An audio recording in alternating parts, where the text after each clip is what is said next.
السلام علیکم ورحمۃ اللہ وبرکاتہ۔ اعوذ باللہ من الشیطان الرجیم، بسم اللہ الرحمن الرحیم۔ تمام تعریفیں اس اللہ کے لیے جو تمام جہانوں کا پالنے والا ہے۔ اسلامی تاریخ میں حضرت علی ایک عظیم شخصیت ہیں جنہوں نے نہ صرف اسلام کی خدمت کی بلکہ اپنے علم و حکمت سے امت کو رہنمائی فراہم کی۔ ناظرین، آج کی اس ویڈیو میں ہم حضرت علی کے علمی مقام اور حکمت کے بارے میں تفصیل سے بات کریں گے۔ حضرت علی کو علم کا سمندر کہا جاتا ہے۔ نبی کریم صلی اللہ علیہ وآلہ وسلم نے فرمایا، میں علم کا شہر ہوں اور علی اس کا دروازہ ہے۔ اس حدیث سے یہ ظاہر ہوتا ہے کہ حضرت علی علم کی اعلیٰ مثال ہیں۔ آپ نے اپنی زندگی میں قرآن و سنت کی تعلیمات کو سمجھنے اور ان پر عمل کرنے کی بے مثال قائم کی۔ اگر ہم حضرت علی کی زندگی میں کچھ اہم واقعات کو بیان کریں تو سب سے پہلے جنگ خیبر کے موقع پر حضرت علی نے اپنے شجاعانہ کردار کے ساتھ اپنی حکمت عملی سے فتح حاصل کی۔ نبی کریم صلی اللہ علیہ وآلہ وسلم کے ساتھ ان کے قریبی تعلق نے انہیں علمی اعتبار سے بھی ممتاز کیا۔ حضرت علی کی حکمت ان کے اقوال اور فیصلوں میں جھلکتی ہے۔ ان کے اقوال آج بھی انسانیت کے لیے مشعل راہ ہیں۔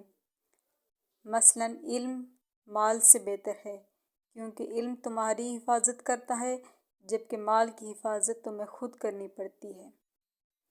اپنے نفس کو پہچانو، تم اپنے رب کو پہچان لو گے۔ حضرت علی کی زندگی کا ایک مشہور واقعہ ہے جو ہم بیان کر رہے ہیں۔ حضرت علی کے پاس ایک مرتبہ دو لوگ آئے جن کے درمیان جھگڑا تھا۔ آپ نے ان کی بات غور سے سنی اور ایسا فیصلہ کیا کہ دونوں فریق مطمئن ہو گئے۔ یہ ان کی انصاف اور حکمت کی بہترین مثال ہے۔ اس کے بعد ہم بات کرتے ہیں حضرت علی کے عدل کی۔ حضرت علی نے اپنے دور خلافت میں عدل و انصاف کی ایسی مثالیں قائم کی جو آج بھی مسلم حکمرانوں کے لیے سبق آموز ہیں۔ آپ نے کبھی بھی اپنے ذاتی مفاد کو انصاف پر ترجیح نہیں دی۔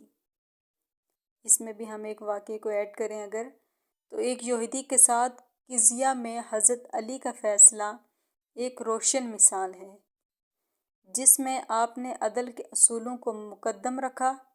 آپ نے نہ صرف انصاف کیا بلکہ غیر مسلموں کے دل میں بھی اسلام کے لیے احترام پیدا کیا۔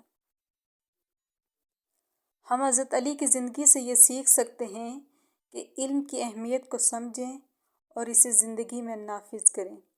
انصاف کو ہمیشہ مقدم رکھیں، حکمت اور تدبیر سے فیصلے کریں۔ آخر میں ہم دعا کرتے ہیں کہ اللہ پاک ہمیں حضرت علی کے نقش قدم پہ چلنے کی توفیق عطا فرمائے۔ ان کی زندگی ہمارے لیے ایک بہترین مثال ہے۔ اگر آپ کو یہ ویڈیو پسند آئی ہو تو اسے ضرور شیئر کریں تاکہ دوسرے لوگ بھی اس سے فائدہ اٹھا سکیں۔ جزاک اللہ خیر۔ اللہ حافظ۔